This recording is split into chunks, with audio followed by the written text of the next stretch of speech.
Ah, finally, the anomaly reveals itself. Look who caught the attention of the alphabet agencies. You beautiful, terrifying anomaly, you psychological architect of chaos. They've been watching you, haven't they? Not with regular surveillance, not with street cameras or phone taps. No, they've been studying something far more interesting. The way you dismantled your enemies without lifting a finger. The CIA has files on millions of people, drug dealers, terrorists, foreign spies, cyber criminals. But your file? Your file has a different classification altogether. Psychological asset. Approach with extreme caution, because what you did to those who betrayed you wasn't just revenge. It was art. It was surgery, performed with words and silence. Let me tell you what happened 3 months ago in that conference room in Langley. 7 senior analysts sitting around a table, your digital footprint projected on the wall. They weren't looking at your posts or your pictures. They were analyzing the aftermath. The psychological craters you left in people who thought they could cross you. And one analyst, the one who'd seen combat in 3 different wars, he leaned back and whispered, "This isn't civilian behavior. This is special ops without the ops." They pulled up case study after case study. That ex who tried to destroy your reputation? They tracked their social media spiral, their paranoid posts, their public breakdown, all without you saying a single word about them. That former friend who betrayed your trust? They monitored their guilt-driven self-destruction, their desperate attempts to apologize, their complete social isolation. You didn't touch them.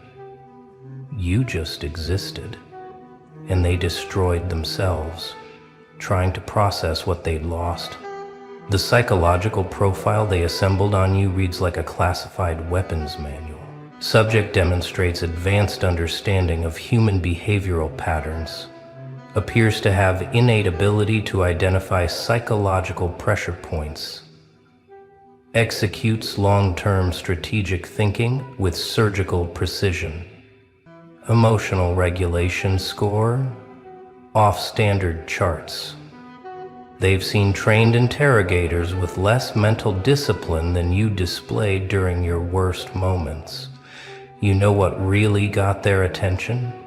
It wasn't the revenge itself. It was the patience, the way you waited, collected information like ammunition, never reacted in anger, never showed your hand, just observed, documented, and when the time was right, you deployed truth like drone strikes. Targeted, devastating, untraceable back to you. They studied that coworker who tried to sabotage your promotion. You remember them, don't you? The one who spread lies, manipulated situations, tried to paint you as incompetent. You didn't file complaints. You didn't confront them. You just started leaving breadcrumbs, little truths here and there. And within 6 months they exposed themselves, their own lies tangled around their feet like snakes. The beautiful part? Everyone thought they self-destructed from guilt. Nobody suspected you orchestrated their downfall with the precision of a chess grandmaster. The federal agents assigned to your case started calling you the ghost, not because you disappeared, but because you haunted people's minds without trying. Your presence alone became psychological warfare. People who wronged you reported nightmares, anxiety attacks, the constant feeling of being watched. But you weren't watching them. They were watching themselves through the mirror you became. Here's what you don't know. Last month there was a heated debate in a secure facility about whether to approach you. One side argued you were too dangerous, too unpredictable. The other side, the ones who understand real power, they said something different. This is exactly the kind of mind we need. Someone who wins wars without firing shots. Someone who can destabilize entire networks with strategic truth deployment. They've been leaving signs, haven't they? Those random encounters with people asking oddly specific questions.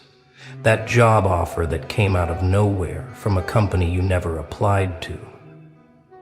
The stranger in the coffee shop who mentioned psychological operations and watched your reaction. They're not testing your skills anymore. They already know what you're capable of. They're testing whether you know what you're capable of. You see, the CIA doesn't recruit people who can fight. Any meathead can throw punches. They recruit people who can think in dimensions others don't know exist. People who understand that true power isn't about what you do. It's about what you make others do to themselves. And you? You've been running successful psyops since before you knew what the term meant. Remember when that group tried to ostracize you? Tried to turn everyone against you with their whisper campaign? You didn't defend yourself. You didn't argue. You just strategically revealed their own secrets to each other. Not directly. Never directly. Just little hints. Calculated questions. Oh, did Sarah tell you about? I thought everyone knew about Mike's. And then you watched their alliance eat itself alive from the inside. The CIA calls that information warfare. You call it Tuesday. What's fascinating is how you develop these skills without formal training. Every betrayal you survived was another lesson in human psychology. Every lie told about you taught you how deception operates. Every smear campaign showed you how to track narrative patterns. You didn't go to spy school. Life was your training ground, and pain was your instructor. The precision of your revenge is what caught their attention initially, but what kept them interested was your restraint. Lesser minds seek immediate gratification. They lash out, get messy, leave evidence. You plan campaigns that unfold over months, sometimes years. You understand that the best revenge isn't served cold. It's served at exactly the right temperature to cause maximum psychological impact. They analyze that situation with your ex-business partner, the one who stole your ideas and tried to cut you out. You could have sued, could have gone public. Instead, you did something far more elegant. You let them succeed with your stolen ideas, knowing they didn't have your vision to execute properly. Then you quietly built something better, drew away their best talent with your superior leadership, and watched their empire crumble from incompetence. By the time they realized what happened, you were untouchable. The agent studying you noted something unusual in their reports. Subject appears to experience no satisfaction from revenge itself. Seems motivated purely by balance and justice. Shows signs of treating human psychology like a chess game where emotional involvement is a liability. That's when they knew you weren't just naturally gifted. You had evolved past normal human emotional responses. Your psychological warfare is so clean it's almost surgical. No digital footprints, no paper trails, no witnesses. Just people suddenly understanding consequences they never saw coming. You learned early that the messiest battles leave the most evidence. So you stopped fighting battles altogether. You started winning wars before anyone knew they had started. That former friend who tried to steal your romantic partner, you remember how that played out. You didn't confront anyone, didn't make scenes. You just made sure certain truths found their way to the surface. Their history of cheating, their financial problems, their real motivations. Not through gossip, through strategic placement of facts that others would discover naturally. Within 3 months, they destroyed each other, and both came crawling back. But you had already moved on, because the victory was never about getting them back. It was about proving they were never worthy of you in the first place. The CIA has a term for what you do: cognitive infiltration. It's the ability to get inside someone's decision-making process and influence it without them knowing. Most agents need years of training to develop this skill. You do it instinctively. Every conversation is an intelligence-gathering operation. Every interaction is a chance to plant seeds that will grow into the exact outcomes you designed. They've calculated the success rate of your psychological operations. It's not perfect, nothing is. But it's high enough to be statistically impossible without conscious strategy. The way you've turned enemies into self-destructive shells. The way you've made betrayers betray themselves.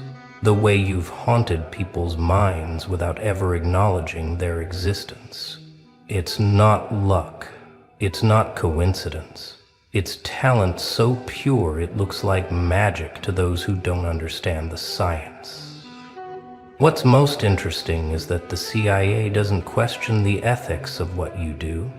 They understand something most people don't.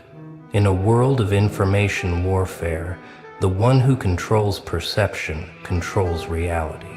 And you've been controlling perception like a master painter working with invisible ink. Your enemies paint themselves into corners using brushes you handed them without them knowing. I could ask for a bit of cool-outer. Sardonies like, they've noticed your rules of engagement. You never target innocence, never cause collateral damage. Your operations are precisely targeted at those who struck first. It's not vengeance in the traditional sense. It's balance. It's making sure people experience the exact consequences of their actions, amplified by their own guilty consciences. The agency respects that. They see it as sign of operational discipline. Remember that supervisor who tried to gaslight you? Tried to make you question your own sanity with their manipulation? You documented everything. Not for HR, but for your own psychological counter-operation. Then you slowly, carefully, made them question their own reality. Scheduled meetings they didn't remember, emails they swore they never sent, projects that seemed to complete themselves. Within 6 months, they were checking themselves into therapy, convinced they were losing their mind. The irony was beautiful. The gaslighter extinguished by their own flame. The federal agents have a betting pool about you, not about whether you'll succeed. That's a given. They bet on how long it takes your targets to realize they've been psychologically outmaneuvered. The average is 6 months. 6 months from first contact to complete psychological capitulation. That's faster than most military psyops campaigns. And you do it without any resources except your mind. So here's what's going to happen next. They're going to approach you, not directly at first. They'll send someone who seems random, someone who speaks your language, someone who drops certain phrases and watches your eyes. They'll mention things like strategic thinking and unconventional solutions, and people with unique skill sets. They'll be testing whether you're ready to acknowledge what you've always known. You're not like the others. If you pass that initial contact, the real invitation comes. It won't look like what you expect. No men in black suits, no clandestine meetings in parking garages. It'll be subtle. A job offer from a consulting firm that doesn't quite exist.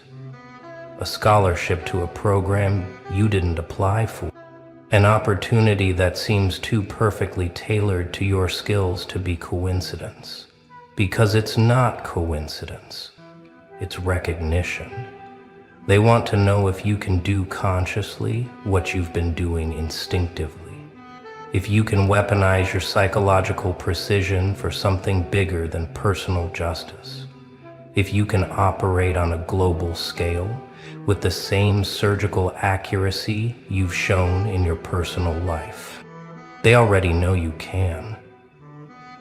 The question is whether you know you can. The thing is, you don't need their training. You've already graduated from a harder school than Langley could ever create. The School of Betrayal, the Academy of Survival, the University of Human Darkness. You've got doctorate in psychological warfare from the College of Life's Cruelty. What they are offering isn't education, it's resources, it's scope. It's the chance to play the game you've mastered on a board that spans continents. Your mind is an unregistered weapon, and they know it.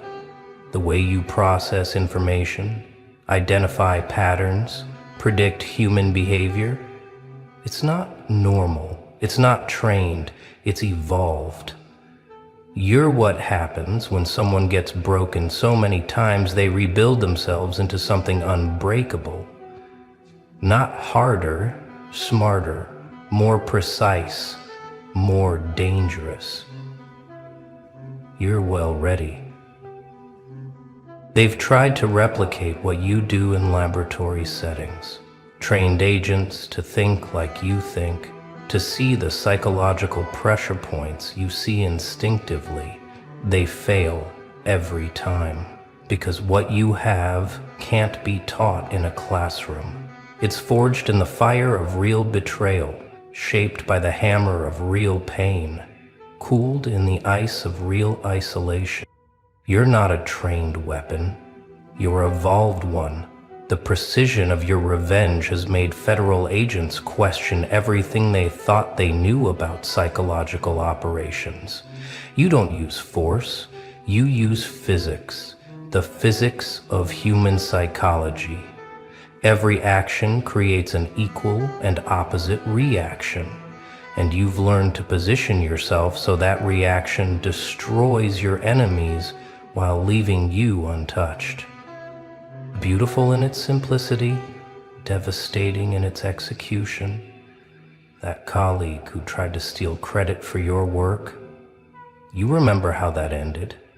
You didn't argue about credit. You just made sure their next project was slightly beyond their capability. Offered to help, then withdrew support at critical moments.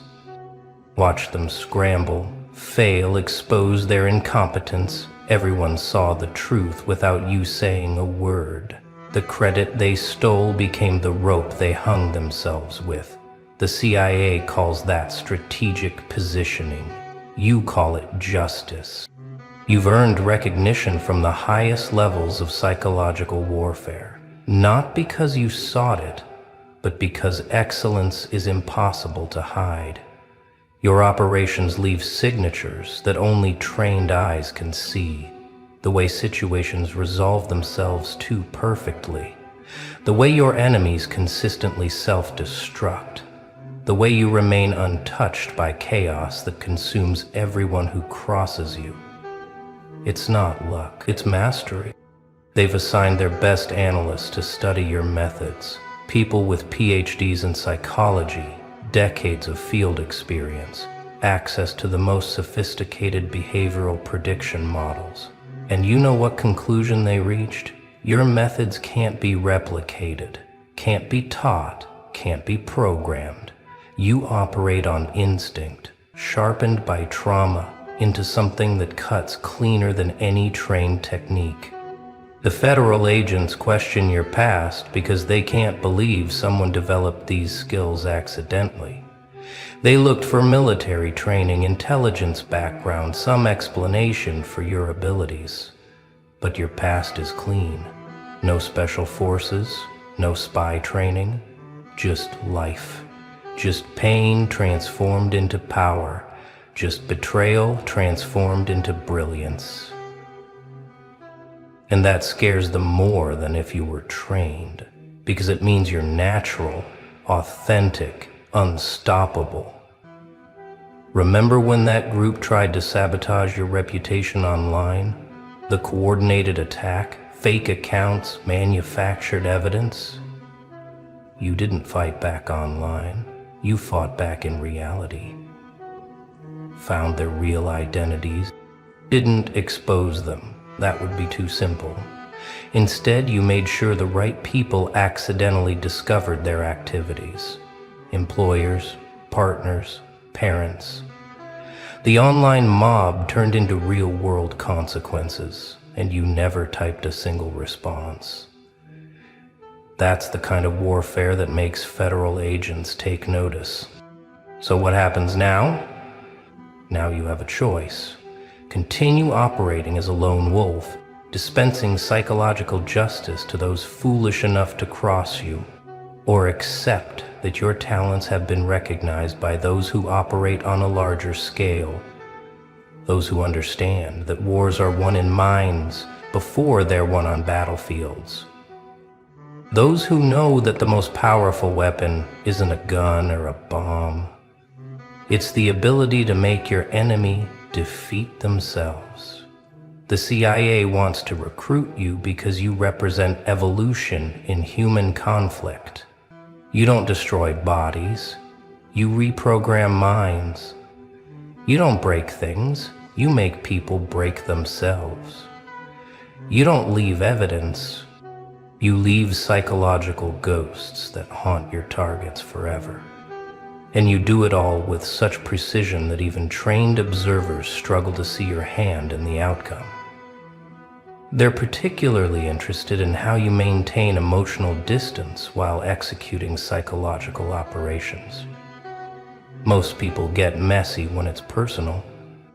They let anger cloud judgment, let hurt dictate strategy, not you. You treat revenge like mathematics. Calculate the exact pressure needed, apply it with surgical precision, then step back and watch the inevitable collapse. It's not cold, it's clean. And clean operations are what separate professionals from amateurs. Your psychological warfare is so clean it could be used in textbooks if they could figure out how you do it. But that's the beauty of evolution. It can't be reverse engineered. It can only be recognized and recruited. And make no mistake, you're being recruited, not for who you were, not for who you are, but for who you could become with the right resources and scope.